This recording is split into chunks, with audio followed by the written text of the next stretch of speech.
Bonjour tout le monde. L'entretien de ce jour avec Omar Bendera sera essentiellement consacré à l'évaluation du contexte général en Asie occidentale et à ses perspectives.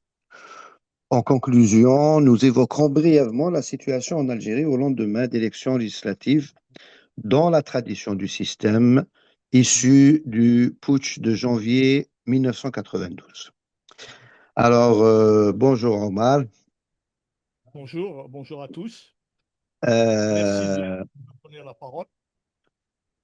c'est un grand plaisir et on signale que notre entretien ou notre podcast a lieu dans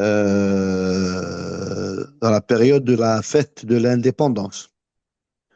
Oui, Alors, c'est alors voilà. Donc, mais commençons, si vous le voulez bien, par évoquer les funérailles nationales de l'Ayatollah Ali Khamenei et des membres de sa famille. Les cérémonies qui ont commencé le 4 juillet devraient s'achever le 9 juillet, sont marquées par une participation massive de la population. Alors, Omar, quel enseignement peut-on en tirer? le premier enseignement, c'est que il y a incontestablement un soutien populaire au régime de Téhéran qui s'est affirmé avec force. Et plusieurs millions de personnes à Téhéran ont accompagné les cérémonies entourant les funérailles. Certains disent qu'il y avait plus de 10 millions de personnes qui ont participé à ces cérémonies. Aujourd'hui, à Com, on parle de plusieurs millions de personnes également. Ça montre que le régime est loin d'être isolé et qu'il bénéficie d'un soutien massif de la population. Alors, le deuxième élément que je voudrais mettre en évidence, c'est que ces funérailles ont mobilisé tous les réseaux sociaux. On a vu des images pratiquement sur tous les médias. Et l'importance de l'événement a largement éclipsé les manifestations du 250e anniversaire de la création des États-Unis. En cela, d'ailleurs, il y a comme une sorte de clin d'œil symbolique sur l'importance relative des événements et sur le poids et l'influence géopolitique de ce qui se passe à Téhéran et dans la région par rapport au reste du monde. On a vu également un très grand nombre de participants étrangers, ce qui vient également ici démentir l'idée selon laquelle le régime iranien serait isolé et ne bénéficierait pas d'un écho très important sur la scène internationale. Donc, ces funérailles-là, même si elles sont médiatisées de manière dépréciative par les organes occidentaux, les organes d'information et de propagande occidentaux, ces funérailles-là sont la marque de la continuité du soutien de la population iranienne dans ses différentes composantes au régime. C'est un démenti frontal aux théories exprimées par l'administration américaine, selon lequel, et les Occidentaux en général, selon lequel le régime serait isolé et n'aurait que la répression pour affirmer son autorité sur la société iranienne. Voilà. Donc, ce dernier message du défunt guide suprême est comme une sorte de testament politique qui vient corroborer la solidité d'un régime qui a effectivement survécu à des chocs d'une violence inouïe et qui non seulement a réussi à les surmonter, mais continue de bénéficier de la confiance de sa population. Oui, Omar, j'ajouterai, si tu permets, deux autres petits points. C'est que le pays se relève de deux guerres dévastatrice et le gouvernement a pu organiser des funérailles de façon impeccable, selon les témoignages de plusieurs dizaines de personnes, pour la distribution d'eau, pour la sécurité, etc. C'est quand même, il faut gérer des millions de personnes. C'est pas évident, les mouvements de foule. Ça, c'est un point. Le deuxième point que plusieurs ont bien sûr remarqué, c'est cette action des autorités iraniennes de, de recevoir les délégations étrangères, chacune avec un verset du Coran personnalisé, sur mesure. Et ça, c'est vraiment, c'était quelque chose que beaucoup de monde ont soulevé. C'est une marque quand même de, je ne sais pas comment appeler ça, est-ce que c'est de la diplomatie, est-ce que c'est de l'intelligence, mais en tous les cas, ça a été un moment marquant de ces funérailles. Et puis en dernier lieu aussi, euh, ces funérailles ont montré que les réseaux sociaux ont, ont complètement détrôné les médias officiels. C'est-à-dire que le nombre de personnes qui sont allées là-bas, de tous les pays, de beaucoup de pays d'ailleurs, euh, ont filmé, transmis leur reportage, entre guillemets, des funérailles, et ça casse complètement le récit officiel des médias. Voilà, je voulais ajouter ces trois petits points juste pour compléter ce que tu as dit. Non, tu as totalement raison. C'est la gestion de cet événement, moi personnellement, ne m'a pas du tout surpris, hein. C'est un pays qui est capable de résister aux assauts combinés de cette monstrueuse machine de guerre américano-israélienne, qui a non seulement réussi à faire face, mais à résister et à infliger des dégâts considérables à ceux qui l'attaquaient. Ce régime-là se révèle dans sa gestion à la fois diplomatique, hein, tu as parlé des sourates ad hoc du Coran délivrés à chacune des délégations. Tout ça montre la grande intelligence, le grand savoir-faire et la grande compétence de ce régime.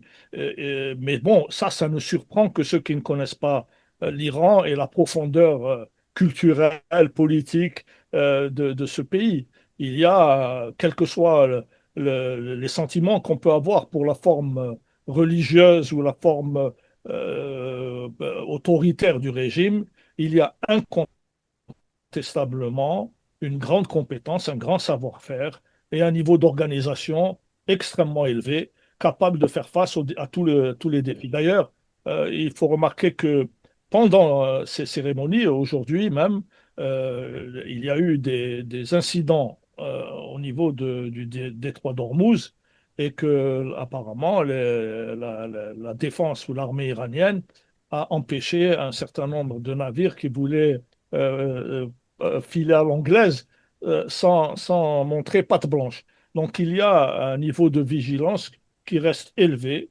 Je pense que ça, c'est effectivement une démonstration de force, surtout une démonstration de maîtrise de la part des autorités iraniennes. Ouais. Alors, on va continuer en mal et on va revenir à notre sujet, c'est le conflit en cours en Asie occidentale, et plus précisément entre la République islamique d'Iran et l'alliance américano-sioniste, et entre la résistance et l'entité sioniste au Liban. C'est très difficilement lisible dans les grilles de lecture classiques, euh, comment dire, des conflits semblent obsolètes.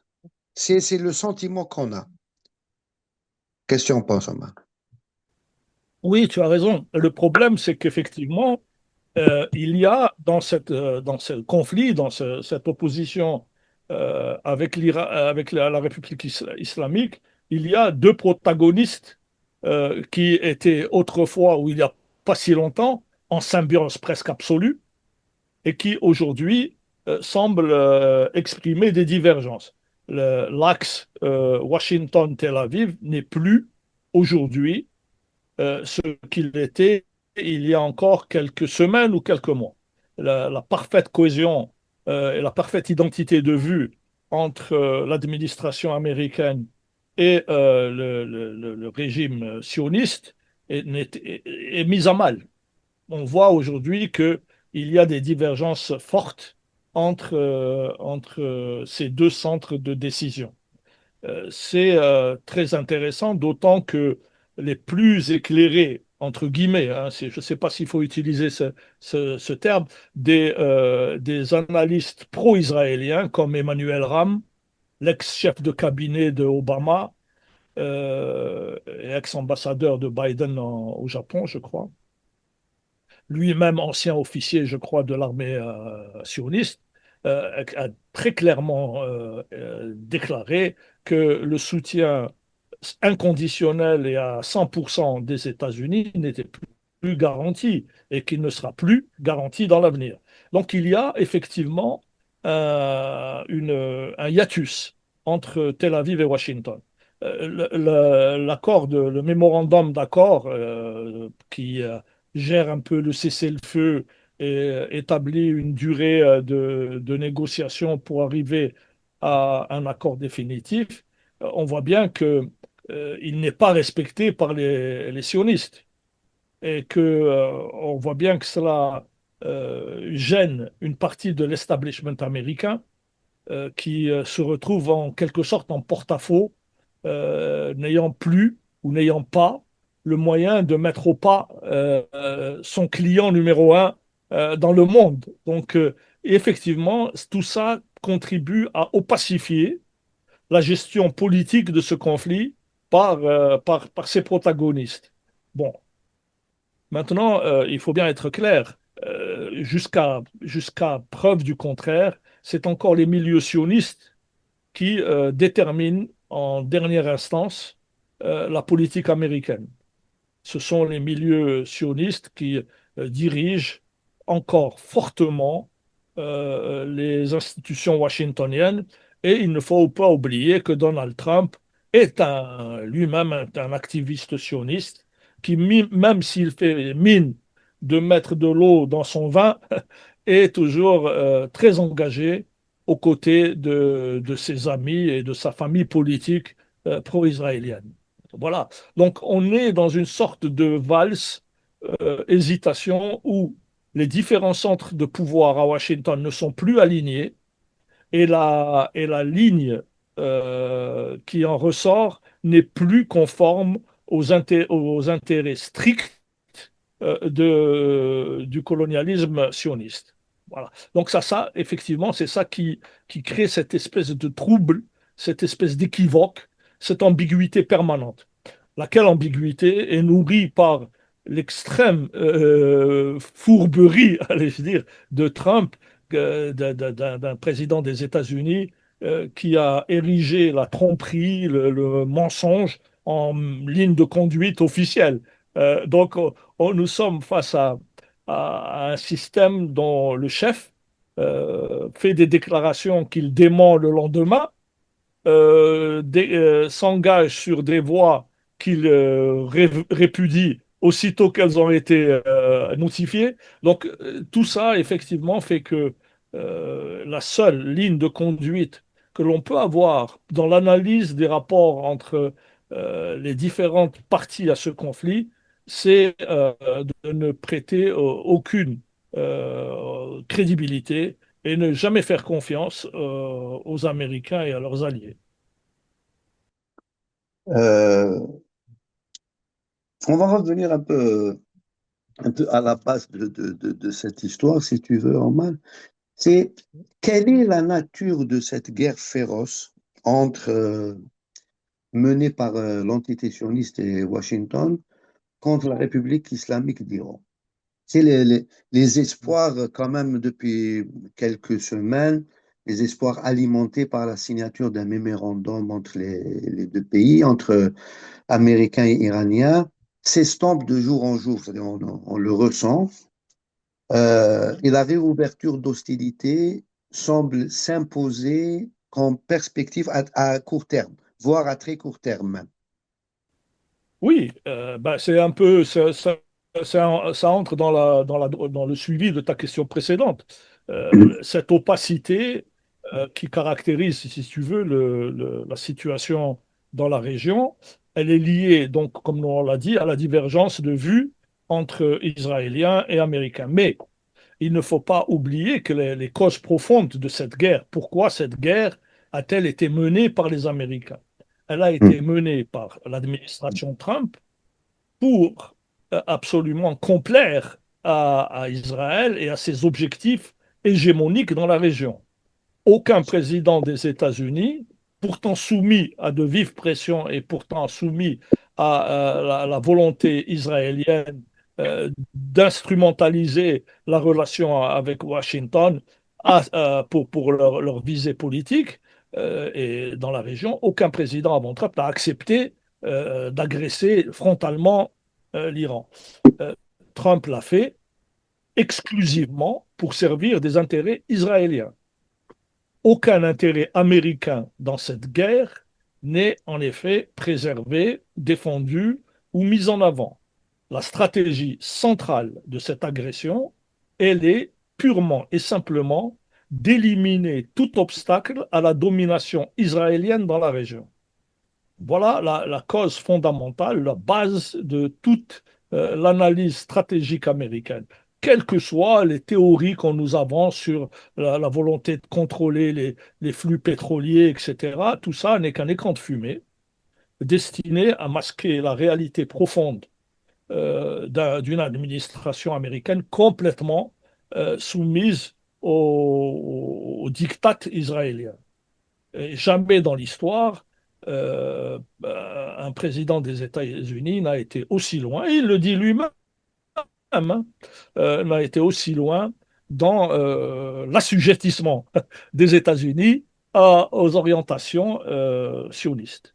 Voilà la raison fondamentale, ce qui fait, ce qui explique, ce qui justifie aux yeux d'une partie de la direction américaine cette entrée en guerre contre la République islamique. Mhm. Et pourtant, c'est clair pour nous, mais la force de la propagande massive des médias, c'est que, bien sûr, c'est l'histoire du nucléaire qui est d'ailleurs oubliée maintenant. Et la répétition, il pilonne, il martèle tous les jours Donald Trump. L'Iran n'aura jamais l'arme nucléaire. L'Iran n'aura jamais l'arme nucléaire. Il répète cela pour vraiment manipuler les esprits, quoi. Alors que on sait très bien qu'il ne s'agit pas de cela. Par exemple, d'ailleurs maintenant dans les négociations, on ne pas, par exemple, le sujet des capacités balistiques de l'Iran ne sont plus évoqués. On ne discute plus de ça. Oui.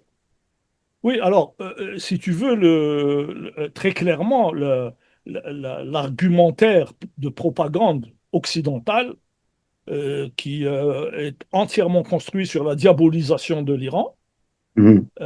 l'argumentaire, c'est effectivement les capacités technologiques, qu'elles soient nucléaires ou balistiques de ce pays, qui menaceraient l'Occident. Bien Mhm. évidemment, il faut être un béné absolu et faire preuve d'une innocence, d'une ingénuité coupable pour croire une minute à ces arguties. Il est clair que l'accord signé par Obama en 2018 ou 2017 2015, contrôlait 2015. 2015, pardon, ouais, voilà, visait à organiser les conditions d'un contrôle sévère, strict, de l'activité nucléaire en Iran et empêcher, interdisait de facto tout enrichissement à des grades militaires.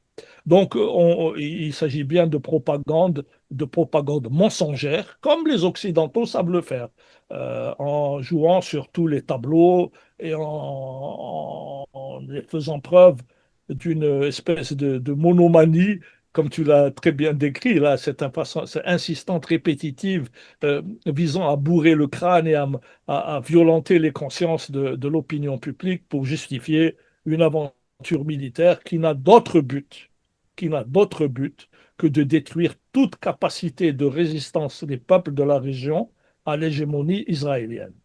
Il est clair et net que l'Occident tout entier pour des raisons diverses, est mobilisé derrière la cause sioniste pour garantir une mainmise occidentale complète, la plus complète possible sur cette région, et pour garantir le projet sioniste dans ses velléités expansionnistes. Voilà. Maintenant, la propagande, on a tout entendu. Il était même question à un moment de libérer les femmes iraniennes, enfin, de toutes ces billevesées dont nous abreuvent sans arrêt les médias occidentaux et qui ne tiennent pas la route une seule seconde, quoi. Qui ont été mises à l'épreuve. C'est exactement l'arme nucléaire que n'auront pas les Iraniens, selon Trump, ressemble exactement aux armes de destruction massive que Saddam Hussein possédait, selon George W. Bush et Tony Blair. C'est le même registre d'espèce d'épouvantail, de croque-mitaine qu'on agite pour justifier les pires aventures criminelles militaristes de cet Occident. Tout à fait, tout à fait. Alors, on va se déplacer un peu sur l'autre front qui est le Liban. Nous assistons à une situation inédite, euh, tragicomique. N'était-ce le drame vécu par la population particulièrement du sud, euh, et du sud du Liban, je veux dire. Le pays est dirigé par un gouvernement faible, contesté, qui négocie avec l'ennemi un accord de paix alors que l'armée libanaise n'a pas tiré une seule balle contre l'armée israélienne, qui a détruit, à l'image de Gaza, une partie importante du sud du pays. Plus d'un million de réfugiés, des dizaines d'otages, occupation de plus de 500 km² du territoire, etc. Le gouvernement euh, libanais donne quasiment un chèque en blanc à l'entité sioniste pour rester au Liban. Si on lit les termes de l'accord cadre signé par les deux parties, c'est le gouvernement israélien qui décide où doit se déployer l'armée libanaise, qui lui demande des comptes sur son action contre le Hezbollah. Notons enfin que cet accord est rejeté non seulement par le Hezbollah, mais par la quasi-totalité des mouvements politiques libanais.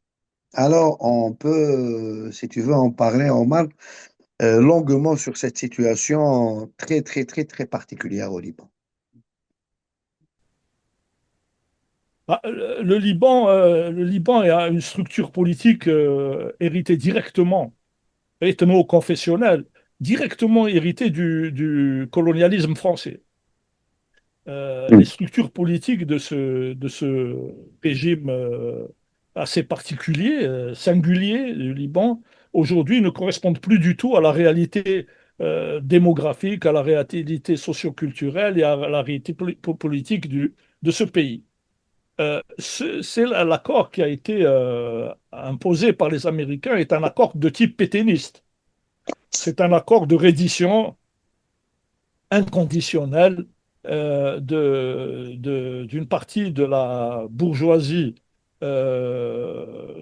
sunnite et maronite, néofasciste, sur la perte de souveraineté qui est complètement admise par ces milieux qui se verraient bien jouer un rôle d'intermédiaire financier qu'ils ont toujours mené entre les pays pétroliers et l'Occident, loin des troubles créés par Israël et son besoin d'expansion irrépressible et sa volonté de nier l'existence du peuple palestinien. On sait que, on sait que le Liban, aujourd'hui, accueille des centaines de milliers, bon, des millions de réfugiés palestiniens, subit une pression politique énorme est obligé par ces maîtres occidentaux de faire le sale boulot. Alors, je ne pense pas que cet accord de type pétainiste, hein, c'est vraiment ça, soit traduit dans la réalité. Je pense que, comme tu l'as dit, euh, l'essentiel des forces politiques patriotique du Liban, ces forces qui ont l'amour réel de leur pays, l'amour de leur souveraineté et le souci d'indépendance nationale, que ce soit les Druzes de Gemayel, que ce soit les maronites du CPL, du courant patriotique libre, que les sunnites, une grande partie, et tout le reste de la communauté chiite représentée politiquement, personne n'acceptera un tel inféodation à cette espèce de cancer qui est en train de dévorer la région. On a vu et on voit très bien à Gaza, au bout de 1000 jours de résistance, ce que le colonialisme israélien veut faire de la région. Il veut, par un nettoyage ethnique, par une espèce de destruction, un carnage innommable, un génocide sans nom, veut éliminer toute idée de création d'un État palestinien, veut s'assurer d'une expansion, j'allais dire en des termes bibliques, jusqu'à détruire des pays tout entiers. On voit bien que ce qui est visé, c'est la fabrication d'une espèce d'utopie sioniste qui irait jusqu'à l'Euphrate.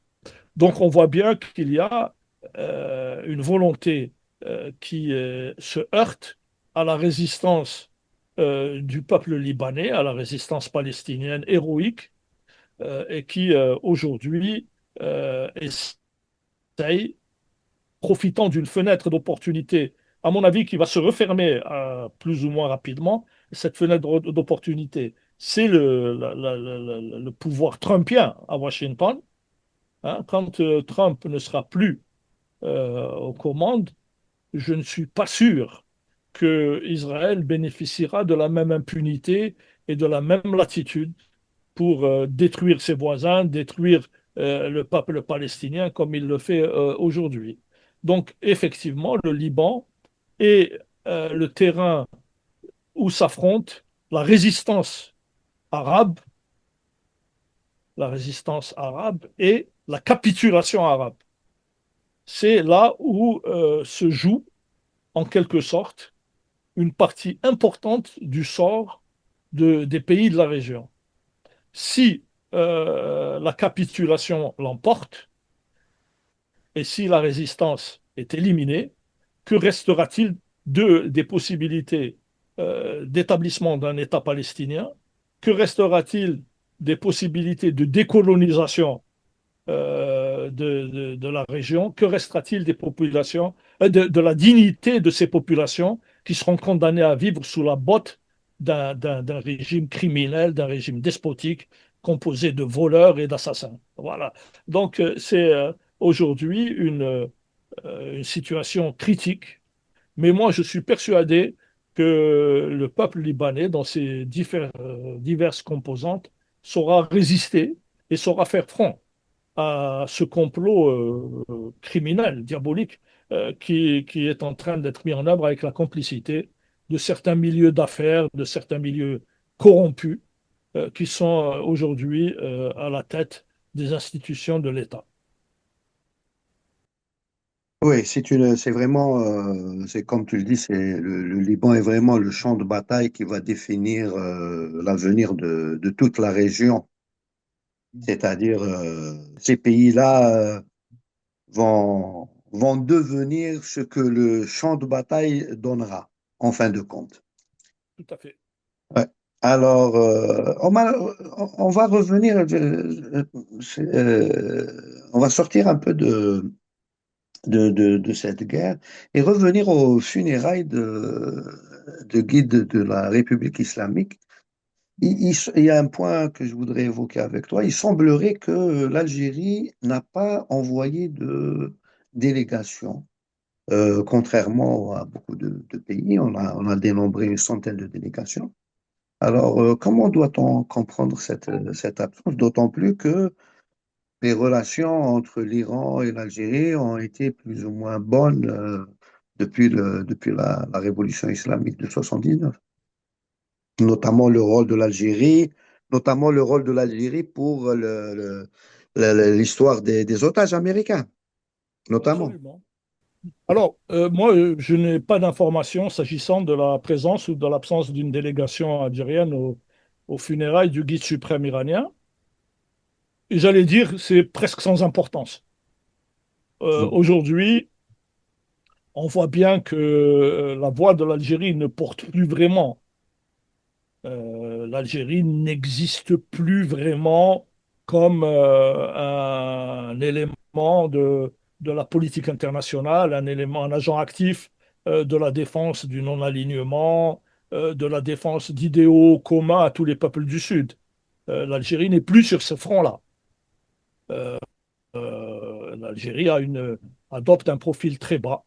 Je pense que c'est à la fois un aveu d'impuissance, de faiblesse, d'un régime qui n'est pas soutenu par sa population, qui n'a pas d'appui interne et qui est obligé de composer avec des pressions externes qui sont assez vives.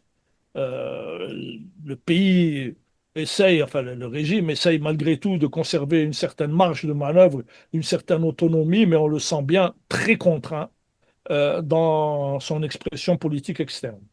Alors, qu'il n'ait pas envoyé de délégation à Téhéran pour ménager les Occidentaux et les Américains en particulier, qui seraient irrités ou ulcérés par le fait que l'Algérie continue à acheter des armes à la Russie, c'est bien possible. Mais bon, encore une fois, l'Algérie ne pèse plus d'un poids très significatif sur le plan international, tout simplement parce que sa voix n'est plus portée par un engagement souscrit par le peuple algérien dans son entièreté.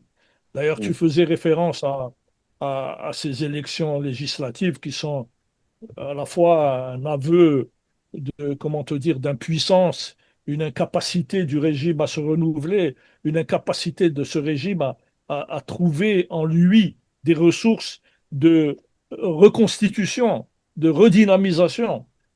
On le voit très bien dans toute cette mascarade électorale qui n'aurait réuni qu'une partie très, très peu significative de la population. Les chiffres officiels parlent de 20%. Il faut penser que ces chiffres sont multipliés par deux au bas mot.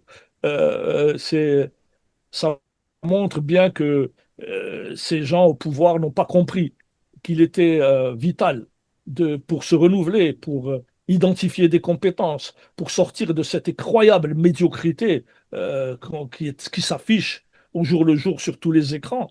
Il est nécessaire de faire des consultations honnêtes et d'entendre la voix du peuple algérien plutôt que de se réfugier dans une espèce de gimmicks, comment dire, de trucs, d'un trucage électoral, archi classique de régimes autoritaires dépassés, désuets, qui n'ont plus vraiment cours aujourd'hui. C'est un régime qui n'a pas de compétences, qui est d'une affligeante médiocrité. D'ailleurs, pour faire un clin d'œil à ce que me disait un ami à propos de l'élimination sans gloire de l'équipe nationale de la Coupe du Monde, cette élimination a montré,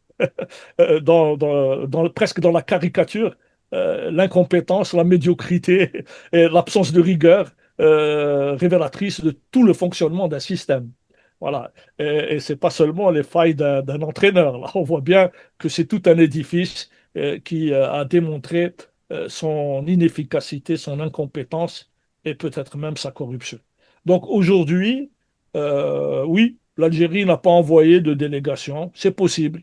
Mais bon, on voit bien que le pays fait profil bas. Le pays n'a pas d'alliés dans la région. Nous sommes dans une situation de crise intense, aussi bien au sud de nos frontières qu'à l'est et à l'ouest. Les relations avec l'ex-puissance coloniale ne sont pas bonnes. L'ex-puissance coloniale s'oriente, qui se dirige, la France se dirigeant vers un système fascistoïde de plus en plus clairement affiché. On voit bien que le régime est, je ne dirais pas isolé, mais en tous les cas en position défensive.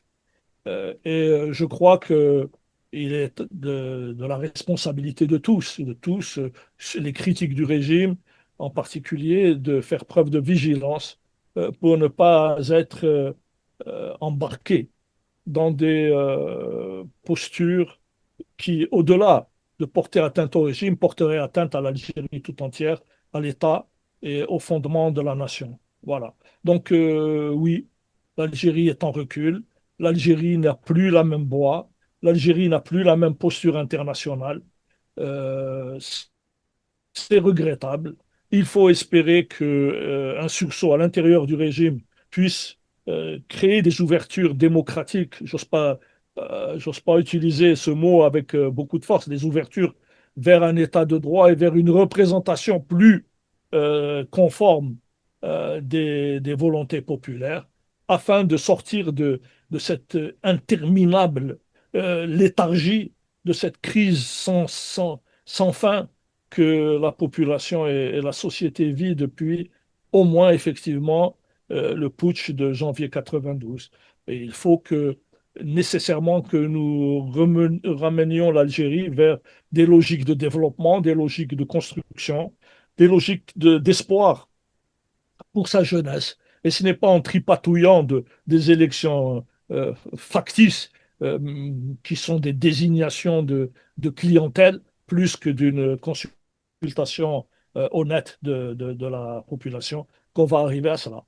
Voilà. Donc c'est un mélange de prudence, de désenchantement et d'espoir, hein, d'espoir parce que le peuple algérien a traversé à travers son histoire de nombreux cycles de recul, de nombreux cycles d'adversité. Et moi, je suis persuadé qu'il saura en sortir avec toute l'intelligence et le génie dont il a fait preuve tout au long, effectivement, de ces ères historiques à la fois lointaines et très proches. Hmm. Merci Omar. J'aimerais souligner quand même, signaler plutôt à propos des élections législatives, nous avons sur le site algeriawatch.info une très bonne analyse du scrutin législatif du juillet signé par Farouk Ben Zaïm.